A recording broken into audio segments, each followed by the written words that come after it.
क्या हम एक बड़े विश्व युद्ध वर्ल्ड वार की तरफ जा रहे हैं?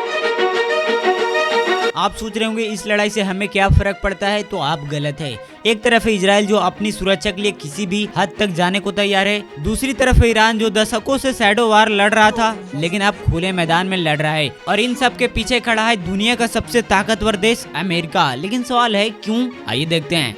शनिवार को अमेरिका और इजराइल ने ईरान पर हमला किया, जिसे राष्ट्रपति डोनाल्ड ट्रंप ने देश की सैन्य क्षमता को नष्ट करने और परमाणु हथियार बनाने के खतरों को खत्म करने के लिए एक व्यापक अभियान बताया। That often happens in war, but we're doing this not for now. We're doing this for. दो इजरायली अधिकारियों ने एसोसिएटेड प्रेस को बताया कि सर्वोच्च नेता अयातुल्ला अली खामेनेई मारे गए हैं।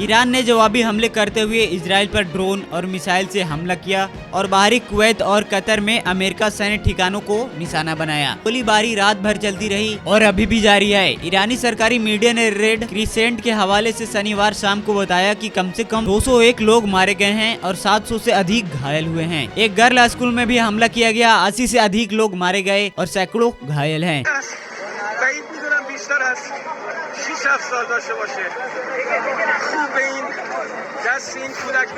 और ईरान की ओर से दागी गई मिसाइलें इजराइल के तेमेस शहर के एक रिहायशी इलाके पर मिसाइल गिरी, 9 लोगों की मौत हो गई और 20 लोग घायल हैं। दुबई पर भी हमला किया गया लेकिन उनका सिक्योरिटी सिस्टम ज्यादा नुकसान होने नहीं दिया, मतलब मिसाइलों को मार गिराया। ईरान के जवाबी हमले में इजराइल में कम से कम 9 लोगों की मौत हुई है और 121 घायल हैं। पेंटागन ने पुष्टि की है कि इस अभियान के दौरान 3 अमेरिकी सैनिक भी मारे गए हैं और कई घायल है। जैसे कि ईरान ने इजराइल, दुबई, अबू धाबी और अमेरिका सैन्य ठिकानों पर मिसाइल और ड्रोन से जवाबी हमला किया है। देखिए, इससे इंडिया का भी नुकसान हो सकता है। पूरी दुनिया में ऑयल ज्यादातर ईरान के मिडिल ईस्ट से ही आता है। अगर यहाँ से तेल आना बंद हो गया तो पेट्रोल और डीजल की प्राइस आसमान छू लेगी। इंडिया जैसी देश के लिए बड़ी चिंता की विषय है। हमारी इकोनॉमी महंगाई की मार झेल सकती है। लाखों इंडियंस जो वहाँ काम कर रहे थे उनकी सुरक्षा खतरे में है। भारतीय एयरलाइंस द्वारा 444 इंटरनेशनल प्लेन की उड़ान रद्द कर दी गई है। अब एक सवाल है, अमेरिका इस वार के पीछे क्यों है? देखिए, अमेरिका के लिए मिडिल ईस्ट में उसका सबसे भरोसेमंद साथी है। अमेरिका के अपने बड़े बड़े वारशिप मिडिल ईस्ट में ही तैनात कर दिया है। लेकिन अमेरिका के लिए भी खराब वक्त है। वह नहीं चाहता कि एक लंबी वार में फंसे, क्योंकि इसका असर इकोनॉमी और इलेक्शन पर पड़ सकता है।